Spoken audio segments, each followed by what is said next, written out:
Illustration number 53। आइए इस question को देखते हैं और सॉल्व करते हैं। A, B and C are partners in a firm. After the account of partnership have been drawn up and the books closed off, यानी कि जब पार्टनरशिप के बुक्स क्लोज कर दिए गए, यानी कि फर्म का बुक क्लोज कर दिया गया, यानी बैलेंस शीट कंप्लीट हो गई, it is discovered that for the year ended 31 March 2016 and 17 क्या पाया गया 16-17 के अकाउंट्स में interest has been allowed to a partners upon their capital at 6% per annum, यानी उन्हें 6% पर एनम के हिसाब से, पार्टनर्स को 6% पर एनम के हिसाब से इंटरेस्ट ऑन कैपिटल मिला है। ओके, फिर क्या गलती हुई है ज़रा देखा जाए। Although there is no provision for interest in the partnership deed, लेकिन पार्टनरशिप डीड में कोई प्रोविज़न नहीं था, नो प्रोविज़न, कोई प्रोविज़न नहीं था किसके बारे में, इंटरेस्ट के बारे में। जब इंटरेस्ट के बारे में प्रोविज़न ही नहीं था तो इंटरेस्ट ऑन कैपिटल दिया क्यों गया है, नहीं देना चाहिए था। आप लोग को याद होगा पार्टनरशिप डीड के बारे में मैंने बताया था कि अगर पार्टनरशिप डीड में interest on capital, interest on drawing, salary, commission, इन सब चीज़ों के बारे में अगर इंफॉर्मेशन नहीं दी गई है या कोई प्रोविज़न नहीं है तो पार्टनर्स को ये सारी चीज़ें नहीं दी जाती हैं। ठीक है, तो जब कोई प्रोविज़न नहीं था पार्टनरशिप डीड में तो इंटरेस्ट ऑन कैपिटल नहीं देना चाहिए था, लेकिन 6% पर एनम दे दिया गया, यानी कि ये कह लो कि 0% इंटरेस्ट ऑन कैपिटल देना था, लेकिन दे दिए हैं 6%। हो गया क्लियर। अब आगे देखें। Their fixed capital on which interest was calculated were 1,80,000 and 60,000, यानी उनका ये कैपिटल है 1,80,000 and 60,000 respectively. During the last 2 years they have shared a profit as follows: 16-70, 3:2:1 and 5:3:2। पिछले 2 सालों में ये उनका रेशियो है। तो ये जो क्वेश्चन है, पहली बात तो ये CBSE सैम्पल पेपर 2017 का क्वेश्चन है, यानी कि CBSE हर साल सैम्पल पेपर जो अपलोड करती है, ठीक है, उसी का क्वेश्चन है, तो इम्पॉर्टेंट क्वेश्चन हो गया। दूसरी बात दूसरी बात ये जो क्वेश्चन है ये 2 क्वेश्चन का मिक्सचर है। एक वो क्वेश्चन जिसके बारे में हम लोगों ने अभी पिछले वीडियोस में डिस्कस किया था कि भाई इंटरेस्ट ऑन कैपिटल कम देना था ज़्यादा दे दिया, कम देना था ज़्यादा दे दिया, एक ये क्वेश्चन हो गया। दूसरा जिसमें कि 2 रेशियो डिफरेंट 2 रेशियो दिया रहे हैं।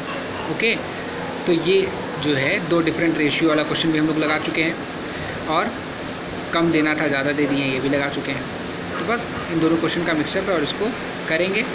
अब इस क्वेश्चन को करने से पहले मैं इसका इफ़ेक्ट बताना चाहता हूँ आप लोगों को कि क्या इफ़ेक्ट इसका पड़ेगा। ठीक है, क्या इफ़ेक्ट इसका पड़ेगा बुक्स पे, तो पहले मैं ये इफ़ेक्ट बताना चाहता हूँ, उसके बाद मैं ये क्वेश्चन को सॉल्व कराऊंगा। तो आइए पहले इसका इफ़ेक्ट देखते हैं कि क्या इफ़ेक्ट जो है PL एप्रोप्रिएशन पे या प्रॉफिट पे क्या इफ़ेक्ट इस गलती का पड़ा होगा। तो आइए इसका इफ़ेक्ट देखते हैं क्या इफ़ेक्ट पड़ा होगा। ये जो मैं कर रहा हूँ ये आपको करना नहीं है, बस मैं ये समझाने के लिए कर रहा हूँ कि इस गलती का क्या इफ़ेक्ट पड़ा होगा। ठीक है, देखो PL एप्रोप्रिएशन अकाउंट हम लोग जब बनाते हैं तो यहाँ पे हम लोग क्रेडिट साइड में सबसे पहले लिखते हैं by profit transfer from PL account. Okay, उसके बाद जो interest on capital, salary, commission, ये सारी चीज़ें हैं वो यहाँ लिखते हैं टू इंटरेस्ट ऑन कैपिटल, है ना। तो यहाँ लिखने की वजह से क्या होगा, ये जो प्रॉफिट है, ये जो प्रॉफिट का अमाउंट है, ये प्रॉफिट का अमाउंट कम हो गया होगा। यानी यहाँ पे जो हमारा बैलेंस आता है to net profit transfer to partners capital account ABC, ये जो अमाउंट आया होगा, जो भी ये बैलेंस आता है, ये बैलेंस कुछ कम होकर के आया होगा। Is that clear? क्योंकि डेबिट साइड में भी एक अमाउंट जो कि नहीं लिखना था हमें, वो लिख दिया है मैंने। इंटरेस्ट ऑन कैपिटल हमें नहीं लिखना था, लेकिन मैंने interest on capital debit side में लिख दिया है। इस वजह से ये अमाउंट कम आएगा। ये बैलेंस है आपका, बैलेंसिंग फिगर के थ्रू आता है, याद होगा, कर चुके हैं हम लोग। तो इसके वजह से हुआ क्या होगा, इसके वजह से पार्टनर्स में जो प्रॉफिट डिस्ट्रीब्यूट हुआ है ये अमाउंट कम हो गया है। तो इसके वजह से पार्टनर्स में जो ये अमाउंट डिस्ट्रीब्यूट हुआ होगा वो कुछ किसी को कम मिल गया होगा, किसी को ज़्यादा मिल गया होगा। कैसे, ज़रा समझिए। देखो 2 चीज़ें हैं, सेम अमाउंट, यानी कि ये जो अमाउंट है, ये जो इंटरेस्ट ऑन कैपिटल का ये जो अमाउंट है, इसी अमाउंट की गलती हुई होगी। ठीक है, जो भी है इसी अमाउंट की गलती हुई होगी, यानी इंटरेस्ट ऑन कैपिटल वाला जो अमाउंट है इसी अमाउंट की गलती हुई है।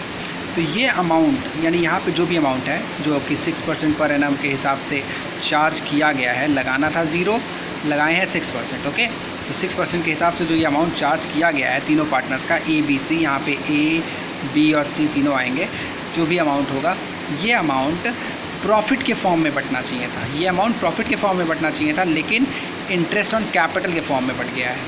ठीक है, तो आइए क्या इफ़ेक्ट इसका हुआ होगा। तो देखिए कि क्या करना होगा हमें इसको सॉल्व करने के लिए कि भाई जो पैसा इनके पास इंटरेस्ट ऑन कैपिटल के फॉर्म में चला गया है, ए बी सी तीनों के पास, ठीक है, ए बी सी तीनों के पास जो पैसा इंटरेस्ट ऑन कैपिटल के फॉर्म में चला गया है, ठीक है, वो पैसा जो इंटरेस्ट ऑन कैपिटल के फॉर्म में चला गया है वो पैसा किस फॉर्म में जाना चाहिए था? प्रॉफिट के फॉर्म में। ठीक है, प्रॉफिट के फॉर्म में, यानी कि अगर ये प्रॉफिट के फॉर्म में जाता तो पीएसआर के हिसाब से बढ़ता, प्रॉफिट शेयरिंग रेशियो के हिसाब से बढ़ता, लेकिन इंटरेस्ट ऑन कैपिटल के फॉर्म में जाने की वजह से इन लोगों को कोई अलग अमाउंट मिल गया होगा। तो क्या करना होगा, इनसे इंटरेस्ट ऑन कैपिटल का पैसा समझ लो कि वापस लेना है और प्रॉफिट का पैसा देना है। ठीक है, इंटरेस्ट ऑन कैपिटल का पैसा वापस ले लेना है ये, और इसी अमाउंट को एज अ प्रॉफिट बांट देना है, एज अ प्रॉफिट बांट देना है। तो इंटरेस्ट ऑन कैपिटल हम वापस हमें लेना है और एज अ प्रॉफिट बांट देना है। लेकिन ये कैसे होगा? ऐसा नहीं है कि हम उनसे कैश वापस लेंगे और फिर दोबारा से कैश देंगे, नहीं। हमें क्या करना है कि हमें देखना है कि उन्हें इंटरेस्ट ऑन कैपिटल के रूप में कितना पैसा मिला है, और फिर देखना है कि अगर यही अमाउंट, यानी कि इसका जो टोटल होगा इन तीनों अमाउंट का जो कि इंटरेस्ट ऑन कैपिटल के फॉर्म में इन्हें मिला है, ठीक है, इनके कैपिटल पे, इस तीनों का जो टोटल होगा वही अमाउंट अगर प्रॉफिट के फॉर्म में बटा होता तो कितना कितना मिलता। ठीक है, अगर प्रॉफिट के फॉर्म में बटेगा तो कितना कितना मिलेगा। फिर हम देख लेंगे कि किसको ज़्यादा मिला हुआ है और किसको कम मिला हुआ है। फॉर एग्जांपल मान लो कि इसको इंटरेस्ट ऑन कैपिटल के रूप में 6,000 रुपये मिला हुआ है, ठीक है, लेकिन अगर प्रॉफिट के रूप में अगर मिलता तो इसको 7,000 मिलता। तो इसको कितना मिल गया? इसको एक तरीके से कह सकते हो ना कि कम मिला है। हाँ, मिलना चाहिए था 7,000, मिला है 6,000, है ना। प्रॉफिट के फॉर्म में बटा होता पैसा तो 7,000 मिलता, लेकिन इंटरेस्ट ऑन कैपिटल के फॉर्म में बटने की वजह से 6,000 मिला है, तो यहाँ पे कम मिला है। तो क्या करेंगे, इसको हम लोग क्या करेंगे, 1,000 रुपये और दे देंगे। ठीक है, और मान लो कि भाई इसको मिलना चाहिए था मिला है इंटरेस्ट ऑन कैपिटल के फॉर्म में 5,000, लेकिन प्रॉफिट के फॉर्म में अगर बढ़ता, पीएसआर के अकॉर्डिंग पैसा बढ़ता तो मिलता 4,000। ठीक है, मिलता 4,000। तो अब देखो, मिलना चाहिए था 4,000, मिला है 5,000, 1,000 ज़्यादा मिला है तो इससे 1,000 ले लेंगे, है ना। मतलब यही काम हमें करना है कि भाई ये देखना है कि इंटरेस्ट ऑन कैपिटल के फॉर्म में पैसा बढ़ने की वजह से क्या क्या अमाउंट मिला है और प्रॉफिट के फॉर्म में बढ़ने की वजह से क्या क्या अमाउंट मिला है। ओके, आइए अब इस क्वेश्चन को देखते हैं और सॉल्व करते हैं। ओके, टेबल शोइंग एडजस्टमेंट मैंने पहले ही सॉल्व कर लिया है ताकि वीडियो शॉर्ट बने इसी तरह से। ओके, चलिए, ओके, जो अमाउंट यानी जो प्रॉफिट इनको मिल चुका है, सबसे पहले वो लिखो, interest allowed on capital at the rate of 6% per annum. क्यों भाई? क्योंकि इनसे हमें ये पैसा वापस लेना है। तो 1,00,000 रुपये कैपिटल था ए का, 1,00,000 रुपये कैपिटल था, 1,00,000 का 6% हो गया 6,000, और बी का हो गया 4,800 और सी का हो गया 3,600। ठीक है, टोटल कर लिया जाए 14,400 रुपये। अब मैंने देखो यहाँ लिखा है for the year ended 2016 and 2017। क्यों लिखा है? क्योंकि 2 साल में गलती हुई है। क्वेश्चन पे एक बार आ जाए हम लोग, देखो, है ना, 2 साल का रेशियो दे रखा है और लिख भी रखा है कि भाई 2 साल की गलतियाँ हुई है ना। Okay, it discovered that for the year ended 31 March 16 and 17, यानी 16-17 दोनों साल के एंड वाले ईयर पे जो है गलती हुई है, दोनों साल के एंड वाले ईयर पे मिस्टेक हुई है ना। तो जब 2 साल के ईयर पे मिस्टेक हुई है और दोनों में अलग अलग रेशियो है, अगर एक ही रेशियो होता तो हम लोग एक ही साथ कर देते हैं, तब कोई दिक्कत नहीं था। ये चीज़ मैंने पहले भी बता रखा है एक अलग वीडियो में कि अगर एक ही रेशियो होता तो हम एक में कर सकते थे, लेकिन जब अलग अलग रेशियो है तो हमें अलग अलग अमाउंट में देखना होगा। ठीक है, ओके, तो देखो 14,400 रुपये जो है as a interest on capital इन तीनों में बटा हुआ है। ए को मिलेगा 1,00,000 का 6% 6,000, बी को मिलेगा 80,000 का 6% 4,800, और सी को मिलेगा 60,000 का 6% 3,600। ऐसे ही 17 में भी सेम अमाउंट होगा। ठीक है, अलग अलग ही करेंगे, एक में नहीं करेंगे। क्यों? क्योंकि ये रेशियो अलग अलग है, इस वजह से। आइए अब इसको आगे देखते हैं भाई कॉपी पे। अगर इंटरेस्ट ऑन कैपिटल के फॉर्म में बढ़ता पैसा, अगर इंटरेस्ट ऑन कैपिटल के फॉर्म में बढ़ता पैसा तो ए को कितना मिलता, सॉरी जो बट गया है इंटरेस्ट ऑन कैपिटल के फॉर्म में, तो क्या क्या मिला है? ए को मिला है 12,000 रुपये, बी को मिला है 9,600 रुपये और सी को मिला है 7,200 रुपये। ओके, यानी कि 28,800 रुपीज़ को इन लोगों ने कैसे बांटा हुआ है? ए ने लिया है 12,000, बी ने लिया है 9,600 एंड सी ने लिया है 7,200। क्यों? क्योंकि ये जो पैसा, ये जो अमाउंट है, ये amount as a interest on capital बटा है। ओके, तो इसको लिख दिया भाई, total amount they get as interest on capital. ठीक है, इसको ठीक है, बस इतना लिखना है, total amount they get as interest on capital, यानी कि ये जो amount as a interest on capital इन लोगों को मिला है। ओके, ये भी डेबिट। अब देखो, इंटरेस्ट ऑन कैपिटल डेबिट क्यों कर रहे हैं? क्योंकि भाई ये अमाउंट हमें उनसे वापस लेना है ना, ये अमाउंट हमें उनसे वापस लेना है और ये वाला अमाउंट हमें देना है।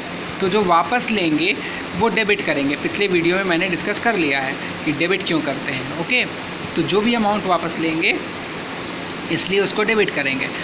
पहले भी मैंने डिस्कस कर लिया कि बैंक का पासबुक आप लोग देखते हो तो पासबुक पे क्या होता है, जब अमाउंट आप निकालते हो, विड्रॉ करते हो तो वहाँ पे डेबिट लिखा रहता है, जब डिपॉजिट करते हो तो क्रेडिट लिखा रहता है। इसी वजह से, क्योंकि हम उनसे ये अमाउंट वापस लेंगे। ठीक है, ऐसे भी समझ सकते हो। चलो आगे देखो। अब डिवीज़न ऑफ फर्म्स प्रॉफिट, यानी कि ये जो 28,800 रुपये है, इसको अगर प्रॉफिट के तौर पे बांटा गया होता, प्रॉफिट के हिसाब से बांटा गया होता तो कैसे बढ़ता?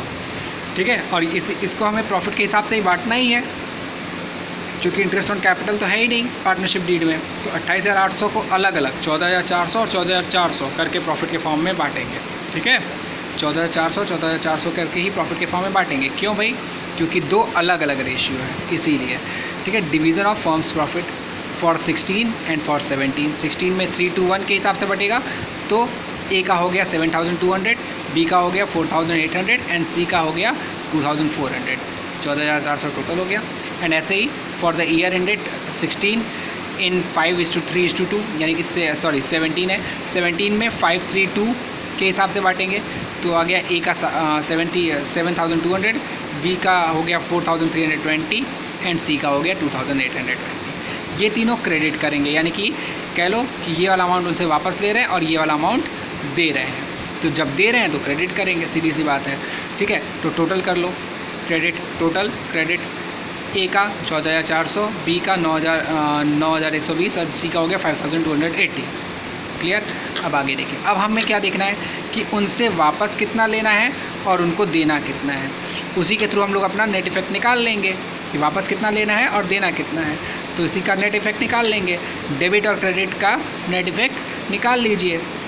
ए का डेबिट है 12,000 और क्रेडिट है 14,400, यानी क्रेडिट वाला ज़्यादा है ना, क्रेडिट ज़्यादा है तो क्रेडिट साइड में हो गया 2,400।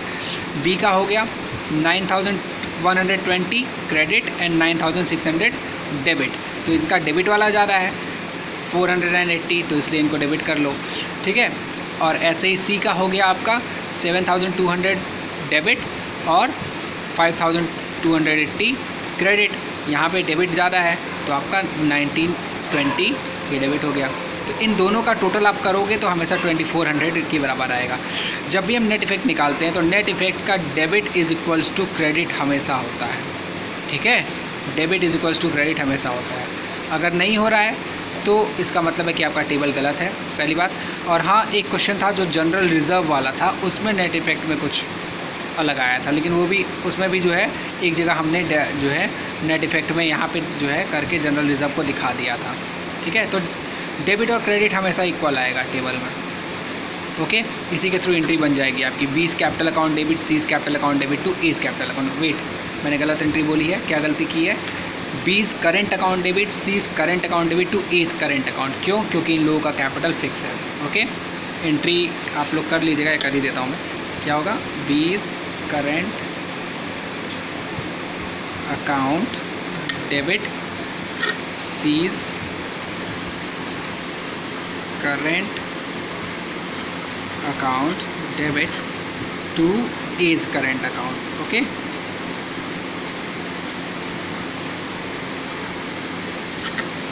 being adjustment entry पास। अमाउंट क्या होगा? जो अमाउंट हम ऑलरेडी निकाल चुके हैं। बी के कॉलम में होगा 480, सी के कॉलम में होगा 1920 और ये हो गया आपका 2,400। ठीक है, 2,400। ओके, इसी के साथ ये क्वेश्चन कंप्लीट होता है। अब अगला